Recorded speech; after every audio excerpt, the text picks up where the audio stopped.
Ok. Aunque todo el mundo callara y dejara de predicar la gloria y grandeza de Dios, los cielos nunca dejarían de hacerlo. Oremos, amados hermanos. Amado Dios, gracias en esta mañana te damos, Padre, por este día que nos regalas. Gracias por tu misericordia y bondad al permitirnos levantarnos con vida, aun cuando otros no tuvieron este privilegio, Dios. Gracias, Padre amado, por cada varón aquí presente. Gracias porque tú nos pones en nuestro corazón, Señor, nos inquietas a levantarnos, a escudriñar tu palabra, a estudiar tu palabra, Señor. Gracias, Padre amado, te doy en Cristo Jesús. Amén. Bien, amados hermanos, ¿me escuchan todos bien?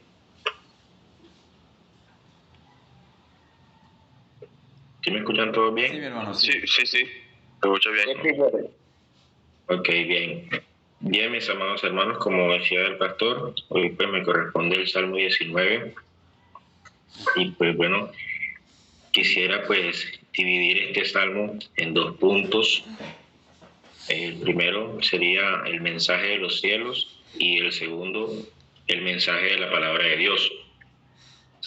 Hermano, respecto a este salmo, pues es uno de los salmos más maravillosos y debo confesarles, hermanos, de que con mucha reverencia y temor, pues trataré de dar algún vistazo a la grandeza de nuestro Dios reflejada aquí.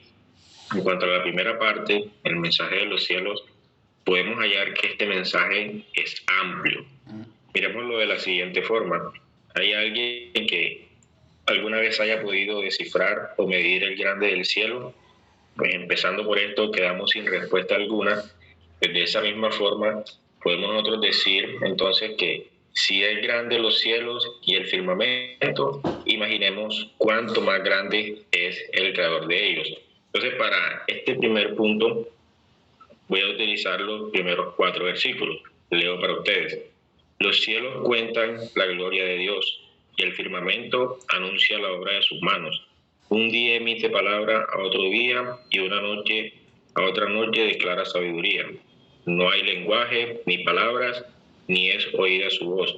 Por toda la tierra salió su voz y hasta el extremo del mundo sus palabras. Hasta esa primera parte A del versículo 4. Entonces, mis hermanos, el salmista dice que los cielos, estos cielos, el firmamento, tienen una función. Y aquí cabe resaltar algo, y son los verbos empleados por el salmista, que quisiera mencionarlos. Por lo menos los verbos cuentan, anuncia, emite, declara. Son estos 4 verbos que el salmista emplea, y pues basado en estos que él usa, estos connotan una acción. Y en este caso el salmista dice que los cielos cuentan la gloria de Dios. Y como decía al principio, mis hermanos, aunque todo el mundo callara, los cielos por sí solos hablan de la gloria de Dios. Dice que el firmamento anuncia, da a conocer las obras de las manos de Dios. Dice que el día y la noche, el día emite y la noche declara. Uno emite palabra y el otro declara sabiduría. Bueno, nosotros podemos observar lo intencional que es el salmista al emplear estos verbos que redundan en una sola cosa, comunicar algo, y en esto es amplio el mensaje de los cielos. Entonces, esto me lleva a relacionar las palabras del apóstol Pablo en Romanos 1, 19 y 20. Leo para ustedes. Porque lo que de Dios se conoce les es manifiesto, pues Dios se lo manifestó, porque las cosas invisibles de Él, su eterno poder y deidad, se hacen claramente visibles desde la creación del mundo, siendo entendidas por medio de las cosas hechas, de modo que no tienen excusa. Así que allá va cierta relación entre estos dos versículos, tanto lo que dice la parte primera del Salmo 19, como lo que dice el apóstol Pablo en Romanos 1, 19 y 20. Los versículos 3 y 4. No hay lenguaje ni palabras, ni es oída su voz. Por toda la tierra salió su voz, y hasta el extremo del mundo sus palabras. Mi hermanos, la gloria de Dios en los cielos visibles es para que todos la vean. se comunica a toda la humanidad, sin importar su lenguaje. Es un mensaje que se ha difundido por toda la tierra. Qué grandeza es esto, mis amados hermanos. Los versículos, la parte del versículo 4b al 6. En ellos puso tabernáculo para el sol, y como esposo que sale de su tálamo, se alegra cual gigante para correr el camino.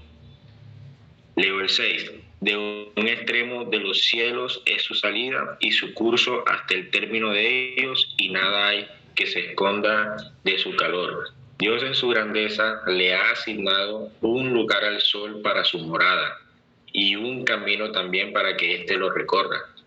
Dice la Biblia que no hay nada que se esconda de su calor, hablando del sol. Y esto lo veo como un maravilloso ejemplo de la gloria de Dios, de la cual tampoco nadie se puede esconder. Y con esto, mis hermanos, paso al segundo punto, el mensaje de la palabra de Dios.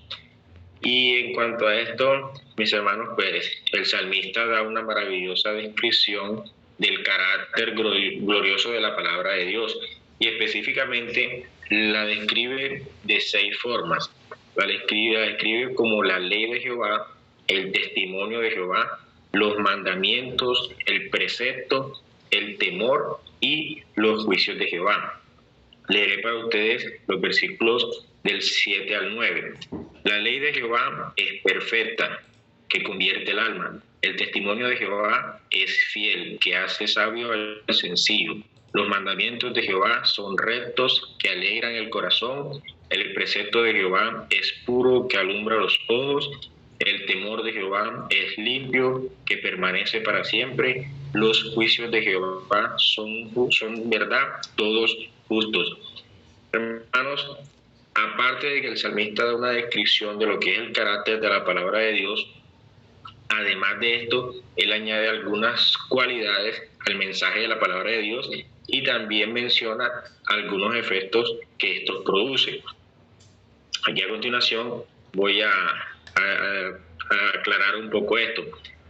Dice que la ley de Jehová, la cualidad que le añade él, es que es perfecta. Versículo 7, la ley de Jehová es perfecta. Eso es una cualidad que le añade y que como efecto tiene que convierte el alma.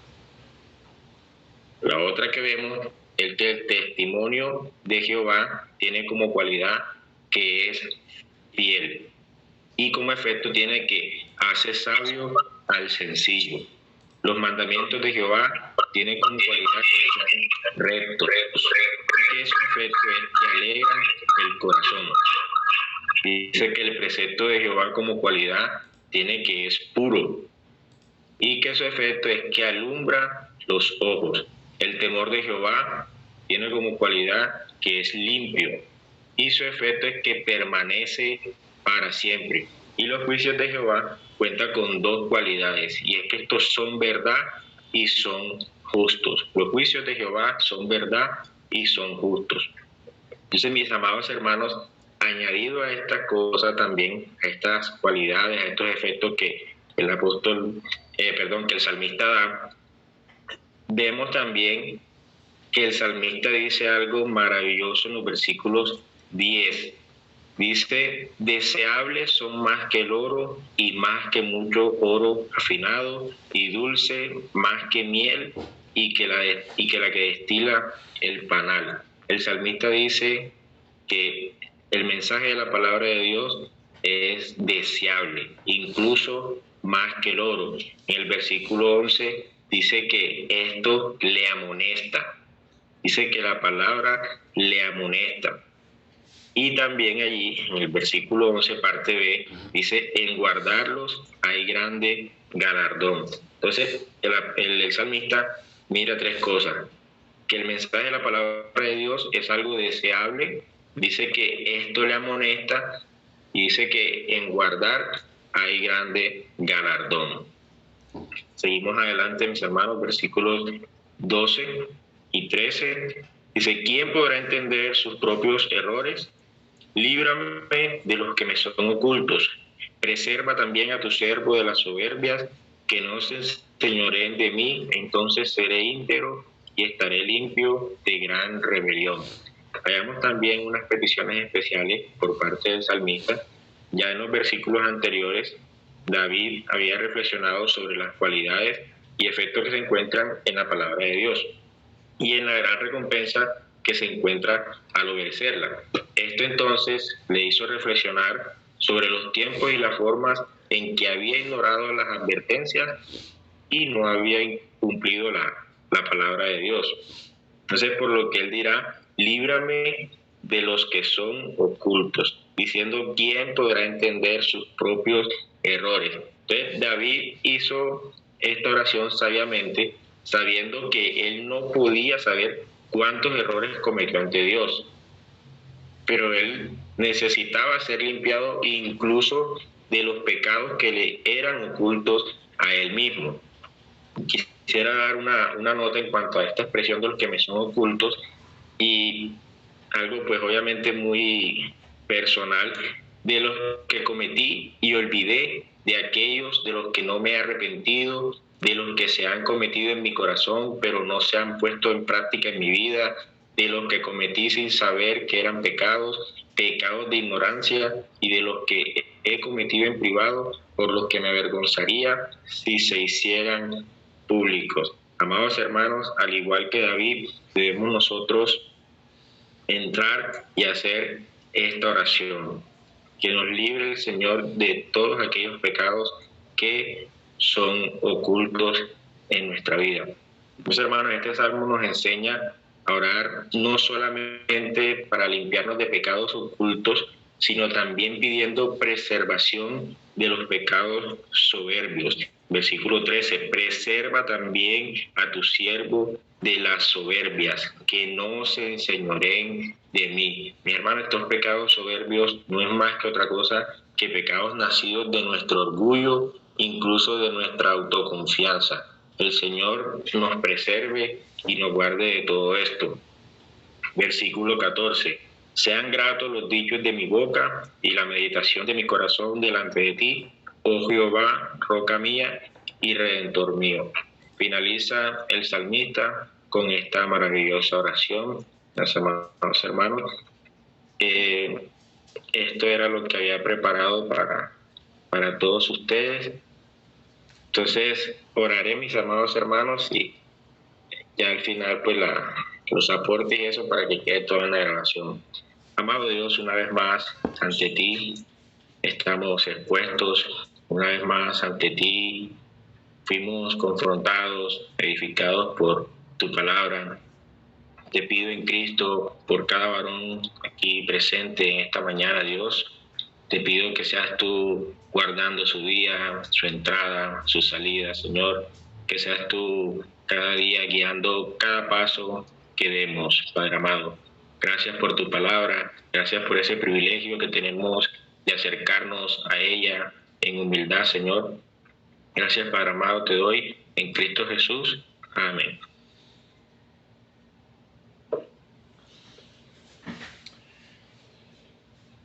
Bueno, mi hermano Sergio, muchas gracias, hermano. El salmo es muy bonito, es muy confrontante y maravilloso, como tú dijiste al principio.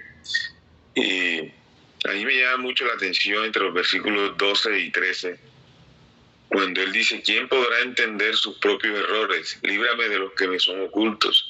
Preserva también a tu siervo de las soberbias, que no se enseñoreen de mí. O sea, es impresionante como si nosotros entendemos claramente lo que Dios pensaba del rey David.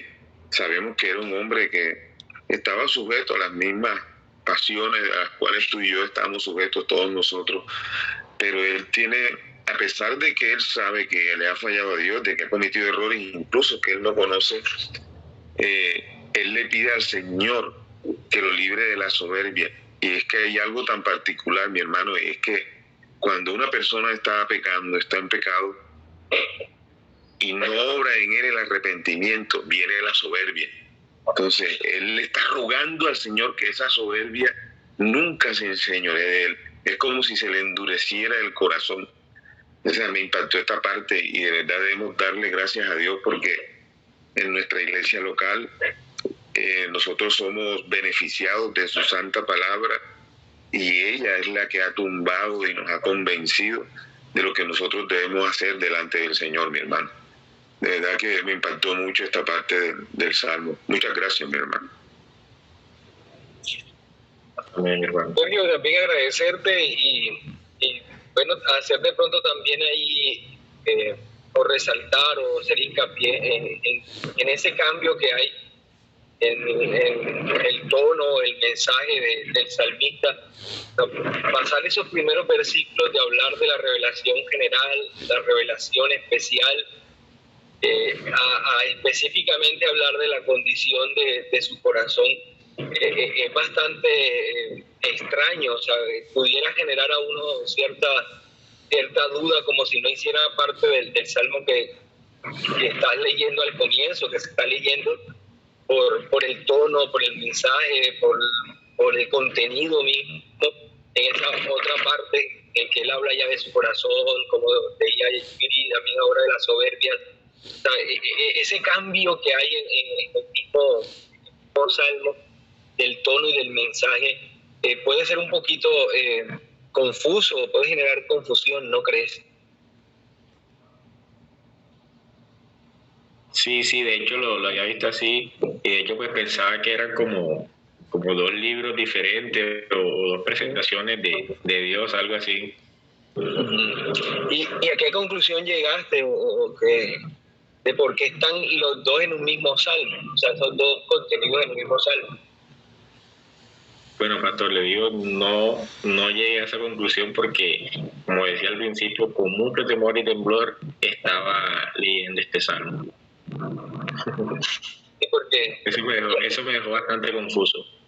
Ok. Porque puede pensar uno que se trata de eso como si fuera otro salmo, un salmo de necesidad, de contrición o algo así. Pero la única forma que yo pudiera, relacionar esas últimas expresiones del salmista es con el hecho de que ella describe que la ley es quien convierte.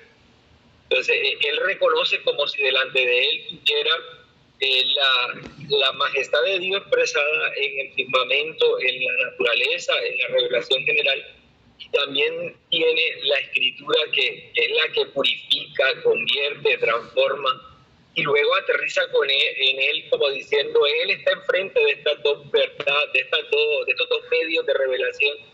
Él necesita ser transformado, él necesita ser regenerado, necesita ser escarbado aún en su alma, y por eso clama. O sea, y es como en razón a esa revelación especial que él expresa que necesita dentro de él ser guiado. Entonces, es la conexión que pudiera yo entender entre estas dos partes, porque del resto es bastante enigmático entonces su composición si uno no la ve de esa manera. Sí, pastor, yo pienso usted en ese sentido. O sea, yo pienso que él, como todos nosotros los creyentes, estamos siempre luchando en contra de nuestro pecado, en contra de todo aquello que ofende al Señor. Yo pienso que David se ve en la necesidad incluso de convencerse a sí mismo siempre de la grandeza, de lo maravilloso que es nuestro buen Dios, y después aterrizar en que lo que a él más le conviene es arrepentir. Lo que más le conviene es hacer la palabra de Dios. También veo eso, pastor.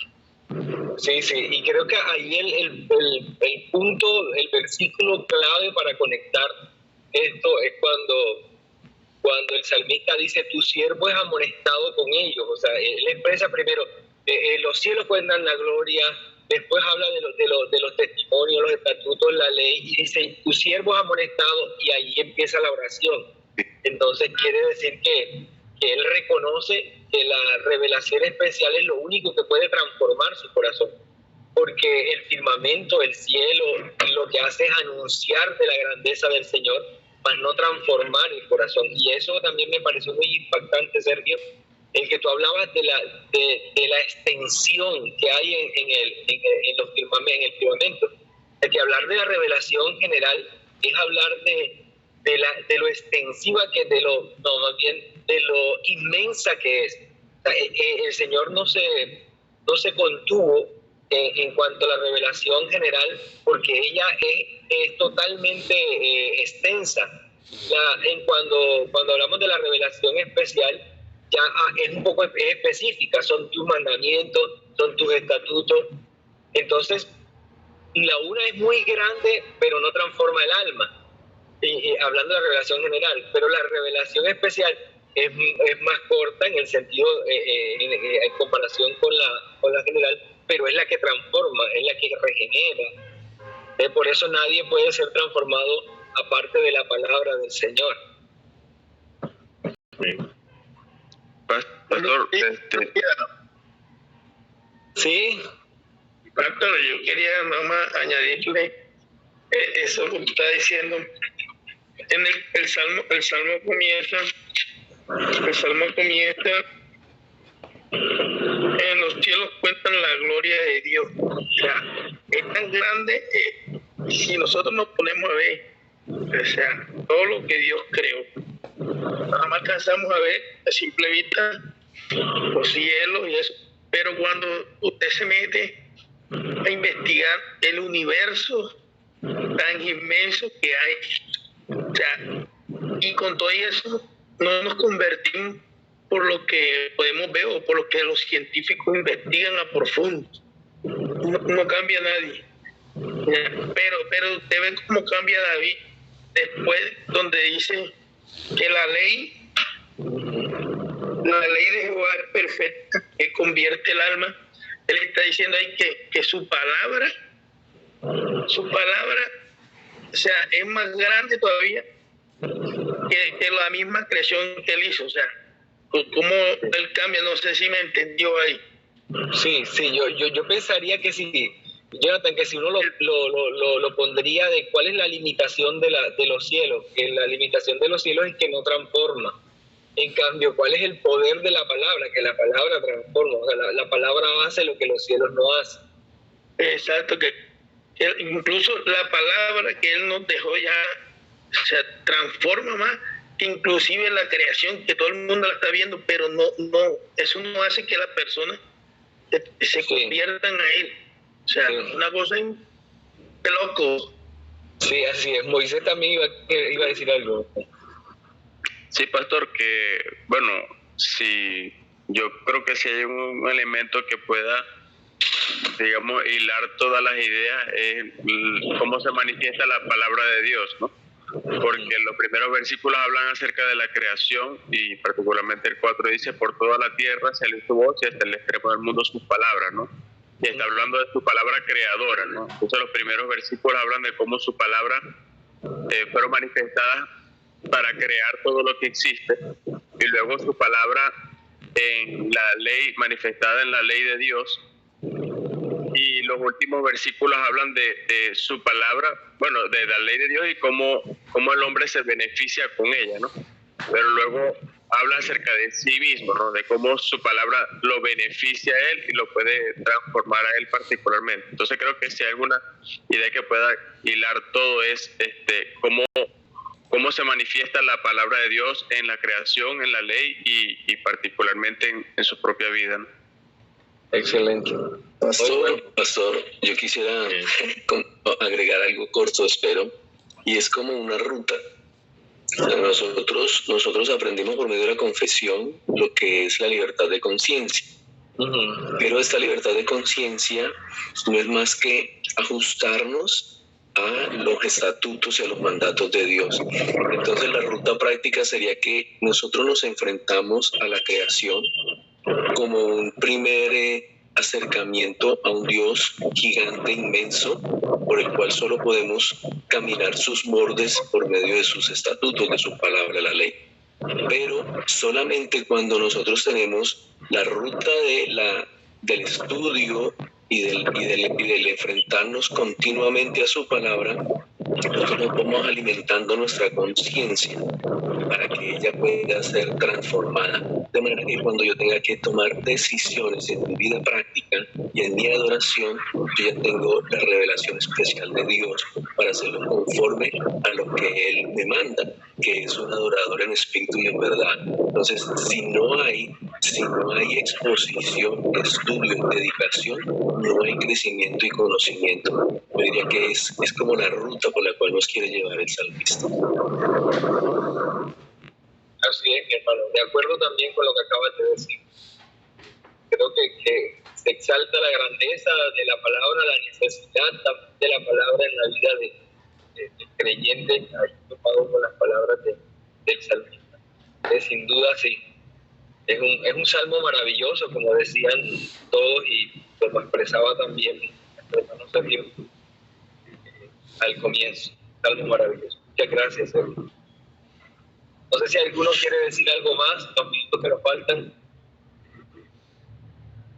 Pastor, bueno, darle gracias a Sergio por la reflexión, era muy edificante, mi hermano. Y bueno, no simplemente como algo allí como aplicativo, como aplicación. Y es que me llama mucho la atención el verso 10 que él dice que deseables son más que el oro fino, hablando de los juicios del Señor, y más que mucho oro afinado, y dulces más que miel, y que la que destila del panal. Entonces uno puede leer eso y pensar en cuál es nuestra disposición hacia la Escritura, cómo nos acercamos a ella, cómo deseamos o qué tanto deseamos nosotros, porque de verdad estamos fuera de tono, fuera de lugar, si no tenemos este gran deseo, porque estas dos cosas que menciona la Escritura en realidad son muy buscadas por el hombre, son de gran deleite para el hombre. Entonces nosotros debiéramos pensar en cuánto deleite y en cuánta riqueza hallamos nosotros en la Escritura, y de esa forma debiéramos nosotros acercarnos a la Escritura pensando en eso, en que hallaremos riqueza y que será un abrumador deleite para nosotros. El Señor nos ayude de que podamos de verdad expresar con limpia conciencia eso que estás haciendo tú, y que la palabra sea para nosotros más deseosa que el oro, más deliciosa que la belleza. Bien, mis amados, si no hay más participación, entonces podemos cerrar. Yo sé que quieres. ¿Ah? Vamos, Arnold, yo sé que quieres. Sí. Solo. No, es que estaban todos interviniendo, entonces estaba hasta aprendiendo aquí con todas sus apreciaciones. Solamente quería resaltar el versículo 10, de pronto aborda una línea diferente a lo que venía tratando de por qué pasa la revelación especial al plano de lo íntimo. Y es que dice, deseable más que el oro y más que mucho oro afinado, y dulce más que la miel. Y es algo que es fácil, es como fácil y difícil de comprender al ver que el afán de la persona es más por dinero, por posición, por prestigios, por títulos, pero mira cómo lo ve el David. Estamos hablando de un rey, de alguien que tenía abolengo, por llamarlo de alguna manera, y él ante todas esas cosas dice, no, deseable es tu palabra, tus testimonios, y coloca el ejemplo de que es dulce como la miel. ¿Cuántas veces nosotros quizás al mirar hacia el futuro, quizás nos vislumbramos viendo teniendo más dinero, teniendo una posición de reconocimiento, pero no atesorando las palabras del Señor? Y es más, o sea, dice que es deseable más que el oro. Y muchas veces nosotros deseamos más cualquier otra cosa que la palabra del Señor. Entonces hay que ver qué había en el corazón de David para que él pudiese ver las cosas de esta manera. Es algo que llama realmente llama demasiado la atención. Y cuestionarnos al mismo tiempo de saber de que si no vemos la palabra deseable como el oro, sino que vemos, no sé, otras cosas materiales más deseables que la palabra, quizá eso sea un cuestionamiento fuerte para nuestra alma.